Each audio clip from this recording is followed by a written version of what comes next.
Usually, before I go shaking my tits for the press, I like to go see how the professionals do it.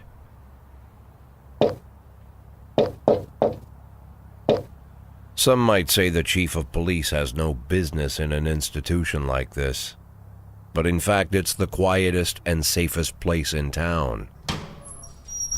You won't run into any reporters, nobody gets into any fights, nobody drinks too much, nobody even raises their voice. The place is owned by an elderly gentleman who knows how to keep things under control. That's why I never invite my friends here. I wanted to make an exception for my 60th birthday, but most of my colleagues are young enough to be my sons, and they'd rather just hire prostitutes. Why stare at some boobs when you can take the whole package for yourself? But there's none of that in our club. Even looking too long is considered indecent. You can get an occasional glimpse, like by accident. The rest of the time you just pretend that you're immersed in conversation, or just come by for a drink. Doesn't mean these gentlemen wouldn't want their bald heads smothered in tits. It's just that nobody says it out loud. My younger colleagues might call it hypocrisy, but I call it the good old-fashioned manners. Good manners and leave the rest unsaid. She agrees to unbutton her blouse, and we agree not to pay too much attention.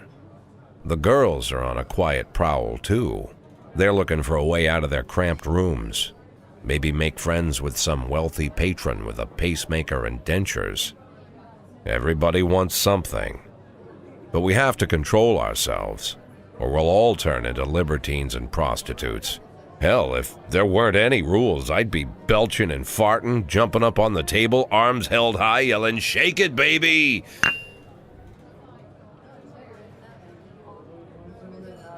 No idea how I got so barbaric.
When I was a kid, my father sometimes told me at bedtime that if I closed my eyes and didn't open them for a long time, all the demons would blow away. Yesterday I turned 60, but I still take his advice. Not because I'm sentimental or want to keep the memory of my father alive. I just can't think of a better solution. To get away from all the demons that haunt Freeburg, I'd need to wear a blindfold 24/7. Plus, it's a good idea to act blind when talking to reporters. At least that's what my colleagues say. They're afraid of press conferences. But for me, it's more like a confessional.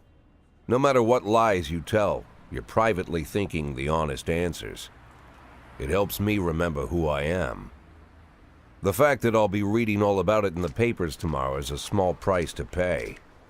Call it penance for the preacher.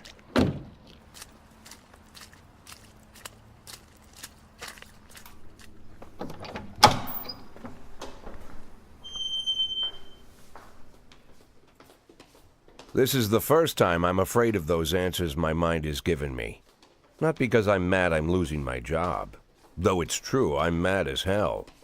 Not because I subconsciously blame everyone else. Though I damn sure do blame them.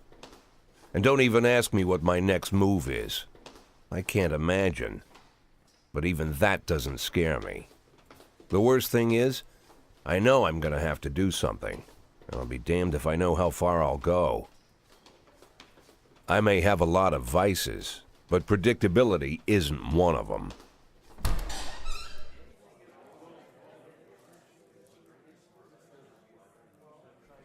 I learned a long time ago how to drive away the swarming demons. But what do you do when they're trying to rip your soul from your skin? Shutting my eyes tight as I can. The best solution remains the same: play blind. I just hope the reporters think I was blinded by the camera flash.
How's the back today, Mr. Boyd? Same as usual. How did the press conference go? You can read about it in the newspapers tomorrow. Don't let anyone in. Even Mr. Kendrick? Especially Mr. Kendrick.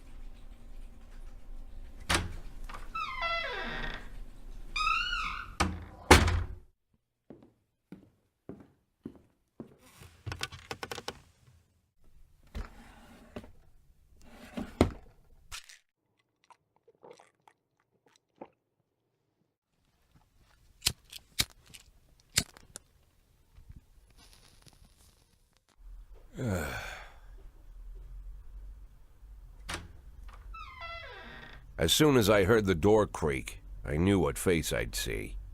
When I tell Emma not to let anyone in, there's only one man it could be. Rude, arrogant, no warning. That's Mayor Rogers in a nutshell. White summer shoes, white socks, white shorts, white polo shirt, and the white smile of a hungry shark. Mayor Rogers enters every room like he owns the place. Even the floorboards under his feet sound like they're creaking an apology. He never shied away from the odd corruption scheme. It's like the devil walks behind him. In the movies, the villains controlling the city play golf with the judges. Rogers plays tennis with them instead. That's about the only difference. Jack, I was hoping to catch you after the press conference. You ran away so quick. There's no smoking at City Hall. No reason for me to hang around. Well, this morning I signed a ban on smoking in all public buildings. Soon you won't be able to smoke here either. Soon enough I won't be here at all. That's what I wanted to talk to you about. The people of this city like you, Jack. The police chief of all people. Don't betray that, Jack. Don't get wrapped up in any schemes. Sit nice and quiet for the next 180 days, and you'll be remembered as a hero. That's the only thing that you still have left. Be the hero. Then how am I supposed to scrape together a retirement fund? You had a million chances to secure a luxury pension, one that even I would have envied, although I've never set aside any money for myself. I'm not planning to retire anytime soon.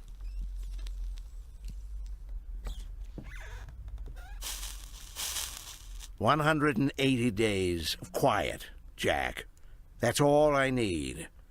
I don't have any problems with you, and you won't have any problems with me.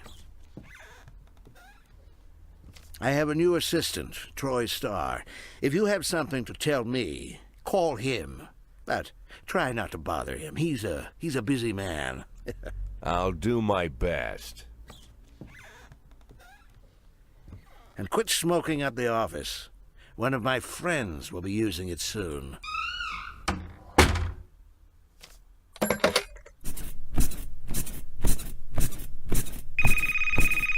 Oh, I'm sorry, babe. Only the mayor has this number. Mr. Mayor? Yeah, is this Troy Starr? Yes? Go fuck yourself, Troy Starr.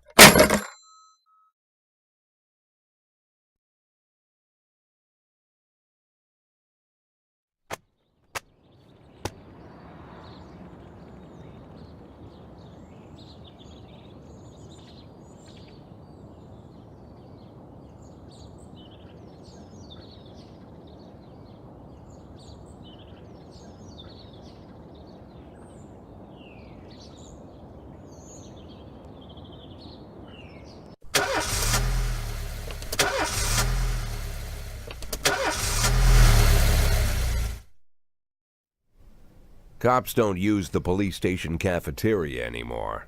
There's some kind of stigma against sitting shoulder to shoulder with your partners. Everybody just takes snacks from the machines or grabs a meal and hammers it down in the corner like a vulture on a corpse. The main thing? Don't look into anyone's eyes. Could be construed as an invitation to sit together. The only people eating here are ghosts.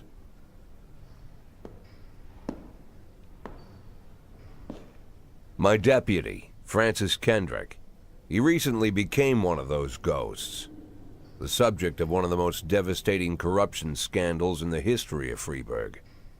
No evidence to support the accusations, but everyone knows Kendrick's days are numbered. I need that file I asked for. Needs to be ready tonight. Francis didn't say anything, but I understood. Ghosts aren't supposed to talk. Besides, I got a feeling he was already finished.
110B in progress.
Progress.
A in progress.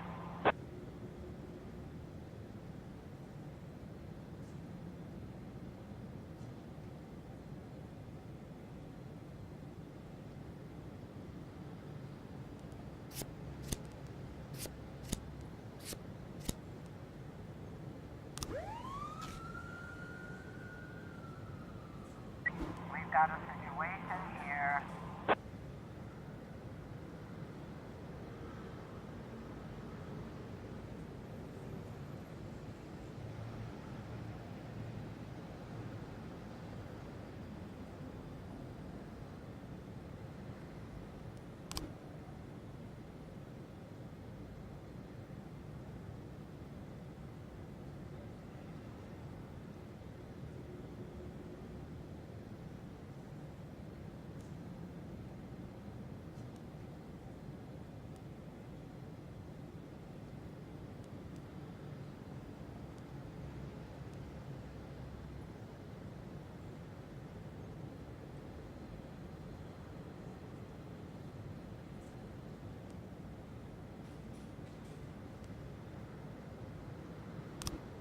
Nine testing completion.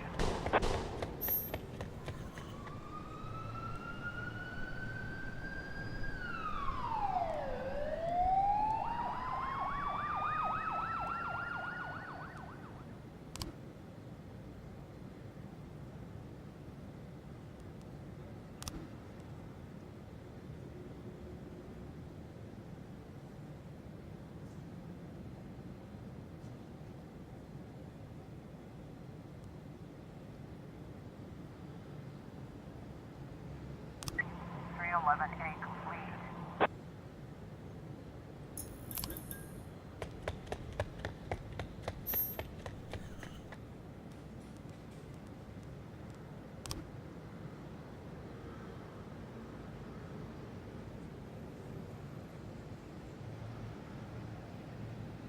Four 12A complete.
Used to be, when I asked Kendrick to stay late at the office, he liked to grumble and crack wise. Nowadays, he doesn't have the strength for it. Slumped shoulders, blank stare, wrinkled skin. The past few weeks, I don't hardly recognize my old friend. In his younger years, he reminded me of a gallant royal officer in an old Kipling story. Kendrick isn't just crumbling under the weight of the public pressure, but from the shame of it all. Internal Affairs raided the library he inherited from his grandfather, hoping they'd find buckets of cash stashed in the pages. Heard about the look on his face, the fearless policeman standing helpless in horror. I've known Francis for 30 years.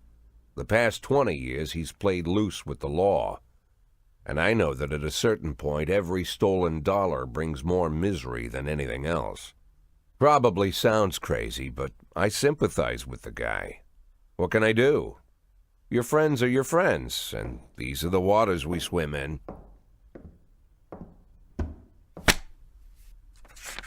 Called all of the people on that list today.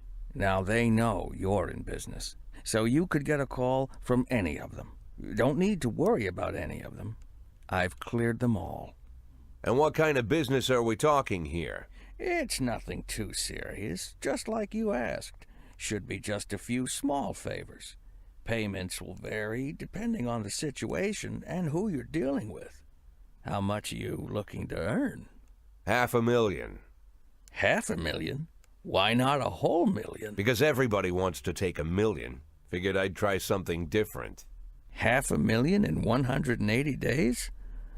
Well, you could earn it all above board if you netted all the big fish and hit all your bonuses. Never knew you for a fisherman. Well, you never got into my business, and I'm not trying to get into yours.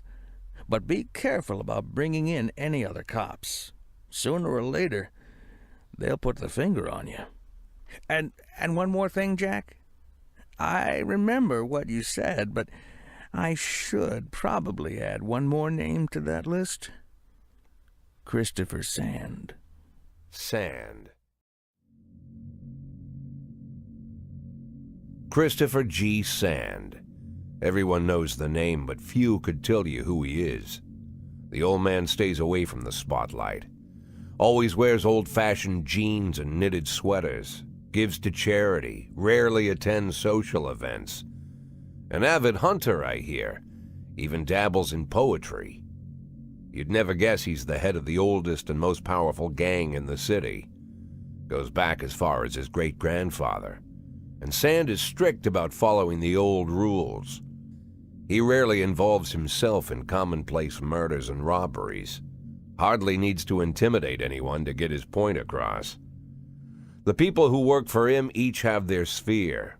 They provide protection where needed, even work with the authorities when they want to make a deal. Meanwhile, Sand pulls the strings without getting his hands dirty. People sometimes mistake his quiet approach. A couple years ago, an arms dealer decided to expand its business without asking permission, and his whole family paid the price. In 4 weeks, Sand killed 31 people. Old men, women, even a few teenagers. And Sand's people made sure every paper reported it. Frank, I don't want to hear you say that name again. Jack, please, listen to me. I'm in with these guys. We agreed, Frank. That's not the kind of business I'm into. I don't go there. Never have, never will.